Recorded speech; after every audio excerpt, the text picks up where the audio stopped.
नमस्कार दोस्तों, द धार्मिक यात्रा आप देख रहे हैं। मैं हूं आपके साथ अरुण श्रीवास्तव। हर महीने हम आपके लिए लेकर आते हैं कि अगला महीना आपके लिए कैसा जाने वाला है। क्या आपकी हेल्थ कैसी रहेगी, आपका करियर कैसा रहेगा और सबसे मेन बात कि आपको पैसा कितना आने वाला है। इस मंथ में कोई नफ़ा होगा या फिर नुकसान होगा, आपका रिलेशनशिप कैसा रहेगा। तो ये चारों चीज़ें हम कवर करने जा रहे हैं। हमारे साथ इस वक्त स्टूडियो में बेहद खास मेहमान जुड़ी हुई हैं। हमारे साथ शिवांगी निर्भय जी हैं, एस्ट्रोलॉजर हैं और इनकी प्रिडिक्शन बहुत शानदार जाती है। अलग-अलग प्लेटफ़ॉर्म पर आपने देखा भी होगा। मैम, बहुत स्वागत है आपका। राधे राधे। राधे, राधे मैडम। मैडम, हम लोग मंथ का प्रेडिक्शन करने जा रहे हैं। अक्टूबर महीने, अक्टूबर 2025 लोगों के लिए कैसा रहेगा? तो सबसे जी। पहले एक मोटे तौर पर अगर हम देखें तो कुछ बदलाव होने जा रहे हैं क्या अक्टूबर में, या फिर कोई बड़ी घटना होने जा रही है? सबसे पहले उस पर बात कर लेते हैं। ग्रह गोचर ऐसे होने जा रहे हैं, हुँ, जो हर राशि पर अलग-अलग इम्पैक्ट तो डालेंगे ही, हुँ। लेकिन यहाँ पर गुरु का बहुत बड़ा परिवर्तन हो रहा है। जैसे गुरु अभी अतिचारी हुए हैं, जी।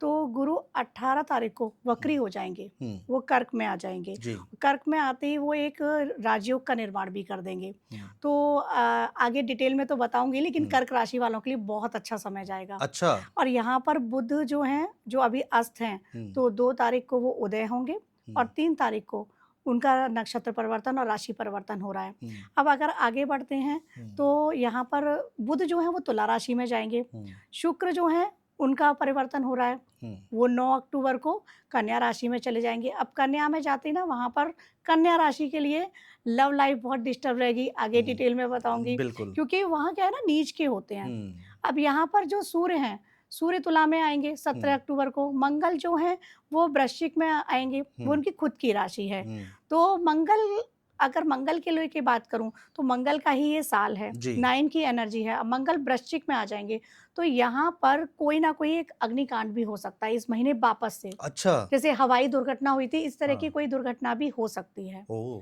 हुँ, अच्छा, अक्टूबर माह क्योंकि दिवाली भी है, सारी चीज़ें हैं, ख़ास तो है ही, लेकिन हमें सावधानियाँ बरतने की भी ज़रूरत है। हुँ, जिन राशियों के लिए ये समय अच्छा नहीं है। हुँ, अगर अच्छा समय बात करूँ, तो यहाँ पर कर्क राशि के जातकों के लिए, हुँ, मिथुन राशि के जातकों के लिए, मकर राशि के जातकों के लिए और मीन राशि के जातकों के लिए बहुत अच्छा समय जाएगा। हुँ। कुंभ और वृषभ राशि के जातकों के लिए ये सामान्य रहेगा। अच्छा। और यहाँ पर अगर बात करूँ खराब जाने वाला, हुँ, तो अगर धनु राशि को देखूँ, कन्या राशि को देखूँ, हुँ। तो इन राशियों के लिए ये समय अच्छा नहीं जाएगा। अच्छा नहीं सिंह जाएगा। राशि के लिए भी ठीक-ठीक रहेगा ये समय। हुँ, तो अभी एक जनरलाइज़ मैं सबके लिए बताती हूँ, हुँ। चार्ट में क्या पोज़ीशन है वो अलग है, बिल्कुल, लेकिन जनरलाइज़ हम एक प्रिडिक्शन अभी कर लेते हैं। ठीक है। और दूसरा, जिनके लिए अच्छा समय नहीं जाने वाला है, तो उनके लिए रेमेडीज़ ज़रूर होंगी? हाँ, सबके लिए बताऊँगी, सबके हुँ, लिए रेमेडीज़ बताऊँगी, हुँ, क्योंकि ये जैसे मंगल यहाँ पर प्रबल हो रहा है, तो सबके लिए कहूँगी मंगल का साल भी है, किसी की भी आराधना नहीं कर पा रहे हो, बजरंगबली की आराधना कर लो। आपके हाँ, सारे संकट वो टाल देंगे, संकट मोचन है। हाँ। अगर मेरी बताई अलग-अलग रेमेडीज़ भी फ़ॉलो ना कर पाओ, तो हुँ, बजरंग बाण और हनुमान चालीसा का पाठ कर लो, उससे सारे काम बनेंगे। सारे काम बनेंगे आपके। और वैसे मैं सबके लिए अलग-अलग अभी रेमेडीज़ बताऊँगी। हाँ, हम राशियों की बात शुरू करें मैडम, लेकिन उससे पहले ये गुरु का जब ट्रांज़िट होता है, तो जी। क्या कुछ परिवर्तन देखने को मिलता है? क्या बिल कितना नुकसान, कितना फ़ायदा हो सकता है गुरु लोग? मिथुन राशि में आए थे और मिथुन राशि में जब आए हैं, ये तो अतिचारी होकर आए हैं। तो हुँ, ये 7-8 साल का समय बहुत भारी जाने वाला है, हुँ, बहुत बड़े-बड़े परिवर्तन होंगे, जैसा मैंने पहले भी कई पॉडकास्ट हुँ, में बताया है। हुँ, अब यहाँ पर क्या हो रहा है, वो कर्क में आ रहे हैं, हुँ। वक्री हो रहे हैं।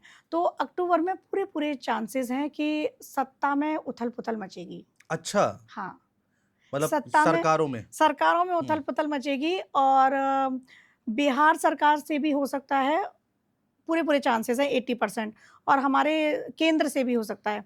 राजनेता का यहाँ पर इस्तीफ़ा होगा अच्छा। अक्टूबर में, जो ग्रह गोचर आ रहे हैं और हो सकता है कि वो कर्क राशि के ही हों। है मिथुन राशि के लिए कैसा रहने वाला है अक्टूबर का महीना? मिथुन राशि के जातकों के लिए अगर मैं रिलेशनशिप की बात करूँ, तो ये यहाँ पर पति-पत्नी के रिलेशनशिप बहुत अच्छे रहेंगे, हुँ, बहुत अच्छे। हुँ। मतलब ऐसा लगेगा ये लव बर्ड ही हैं बिल्कुल। अच्छा। अगर वो 1 महीने पहले लड़ भी रहे होंगे तो, हाँ, ये टाइम उनका ऐसा हाँ, जा रहा हाँ। होगा। लेकिन लव लाइफ़ के लिए हुँ, ये टाइम स्ट्रगल वाला होगा, अच्छा। क्योंकि वहाँ पति-पत्नी की एनर्जी नहीं है, वहाँ हुँ, प्रेमी-प्रेमिका की एनर्जी है, हुँ, तो हुँ, वहाँ प्रॉब्लम्स क्रिएट होंगी। तो अगर आपका प्यार सच्चा है, तो आप एक काम कर सकते हो, माता गौरी की पूजा करो आप, हुँ, दोनों लोग। हुँ। लड़का भी करेगा और हम्म, लड़की भी ये करेगी। जो अफेयर में है या फिर शादीशुदा नहीं है हाँ, वो ना? या शादीशुदा नहीं है और शादी हम्म, करना चाह रहे हैं। अब हाँ शादी करना नहीं चाह रहे, आपकी फ्रेंडशिप है, हाँ। तब फिर आप जैसे चाहें वैसे मर्ज़ी कर सकते हैं। हम्म लेकिन अगर हाँ, आप शादी करना चाह रहे हैं और आपस में आपके डिफरेंसेस आए हैं, मतभेद हुए हैं, हम्म तो आप माता गौरी की पूजा करो। हम्म उनसे प्रार्थना करो कि जो भी ग्रह नक्षत्र मुझे परेशान कर रहे हैं, हम्म माँ उनको शांत करो, क्योंकि आदिशक्ति शक्ति हैं, सब कुछ कर सकती हैं। हम्म तो आप ये उनसे माँगिएगा।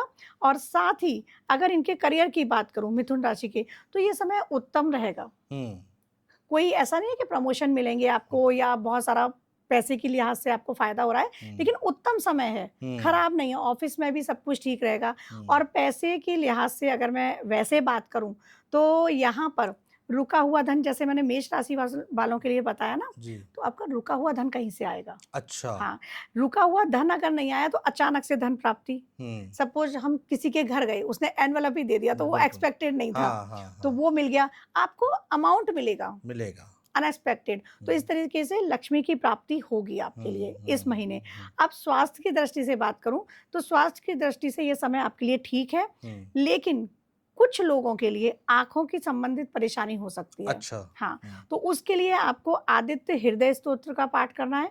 सूर्य को एक तांबे के लोटे में जल आप लेंगे और उसमें कुमकुम ऐड कर देंगे। रोली जो होती है, एक लाल फूल, अगर लाल फूल नहीं भी है, हम्म तो सिंपल जल भी चढ़ा सकते हो कुमकुम ऐड करके। हम्म वो आप सूर्यदेव को अर्पित करें। ठीक है। बहुत से लोगों की नाइट शिफ्ट है, ऐसा नहीं कर सकते जो लोग, हम्म एक प्रिंट आउट निकालो उगते हुए सूर्य का, हम्म अपने घर के ईशान में, नॉर्थ ईस्ट में लगा लो, बेडरूम में। हम्म। सुबह उठते ही उसको देखो, उसको अच्छा। विजुअलाइज़ करो, अच्छा। क्योंकि उसको विजुअलाइज़ करते ना कहीं वो एनर्जी हमारी आँखों से कनेक्ट हो रही है, जो भी हम्म प्रॉब्लम आ रही है। कई बार ना मोबाइल के ज़्यादा यूज़ से ये आजकल हर किसी को होता है, ड्राइनेस आ गई, बिल्कुल। है ना? या बिल्कुल। फिर आईसाइट वीक हो गई, कॉमन चीज़ें हैं, लेकिन हम्म ये इन लोगों को इस टाइम पे हो सकती हैं। हम्म आईसाइट की वजह से हेडेक हो रहा है, कुछ लोगों को ये चीज़ें हो सकती हैं। हम्म सो ना हो उसके लिए ये रेमेडीज़ आप फॉलो कर सकते हैं और हम्म। ये 100% कारगर हैं। अच्छा। हाँ, आदित्य हृदय स्तोत्र का पाठ नहीं भी कर सकते हैं हम्म और ये जिनको भी सूर्य की प्रॉब्लम है, सूर्य जनित, वो हम्म, लोग कर सकते हैं। अच्छा। जिनको आँखों की प्रॉब्लम है, वो लोग कर सकते हैं, हाँ। हर राशि वाला। हम्म तो ये आप पाठ कीजिएगा, आपको बहुत फ़ायदा देगा। संस्कृत नहीं पढ़ सकते, आप उसको सुनो। हम्म समय नहीं है, कैब में अब आप आ रहे हैं, हम्म ड्राइव करके आ रहे हैं, आप सुनते हुए आइए। मैं आ रही हम्म हूँ, कैब में आ रही हूँ, सुनती हुई आइए। हम्म। कहते हैं अगर ना, सुन लिया तो भी उतना ही प्रभाव। बिल्कुल, कि फ्रीक्वेंसी है ना, हम्म तो यूनिवर्स में एनर्जी, फ्रीक्वेंसी, वाइब्रेशन यही सब कुछ है। तो वो म्यूज़िक की उस फ्रीक्वेंसी से खुद को कनेक्ट कर दो ना, फ्रीक्वेंसी जा रही है हमारी बॉडी में। हम्म उसकी जो वाइब्रेशन आ रही है, उससे वाइब्स से कहते हैं ना, वो आँख बंद करके जब आप फ़ील करोगे ना, हम्म, मेडिटेशन में हम यही तो करते हैं, बिल्कुल। तो वो चल रहा है, आपके अंदर हाँ, चल रहा है। बहुत लोग हैं ऐसा मैम कि जो कहते हैं कि भाई अब उनके पास समय नहीं मिल पाता है, ना ही सुबह उठ पाते हैं, आलस बिल्कुल। आता है, मंदिर में बैठ के पूजा नहीं कर सकते घंटों, तो वो अपना गाड़ी में। मैं तो कहती हूँ हुँ, कि गाड़ी में जा रहे हो, ऑफ़िस में आपका ब्रेक हुआ 5 मिनट का, उस 5 मिनट में जो सुन सकते हो, जो मेडिटेशन कर सकते हो, पूरे दिन का आप रिचार्ज वहाँ कहते हैं ना, आप हो हुँ, जाओगे। हुँ, आप इस हुँ, तरीके से करो, आप प्रॉपर बैठ के नहीं कर पा रहे घंटों पूजा, मत हुँ, करो। हुँ, अब हुँ, मेरे पास समय है, मैं बैठ रही हूँ, आपके पास समय नहीं है, आप नहीं बैठ रहे, आप 5 मिनट दो, लेकिन वो हुँ, पूरी शिद्दत से दे दो, चाहे वो हाँ, म्यूज़िक सुनते हुए ही दो हाँ, और वो हाँ, एनर्जी आपको फ़ील होगी। तो हाँ, मेडिटेशन में करो ये सारी चीज़ें, ठीक है। समय नहीं है। तो हमारे जो मिथुन राशि के जातक हैं, उनके लिए ओवरऑल ठीक रहेगा। पैसों के लिए एक अच्छी बात ये निकल कर आई है कि कहीं से भी अचानक से आपके पास सरप्राइज़ आ सकता है। सरप्राइज़ आएगा।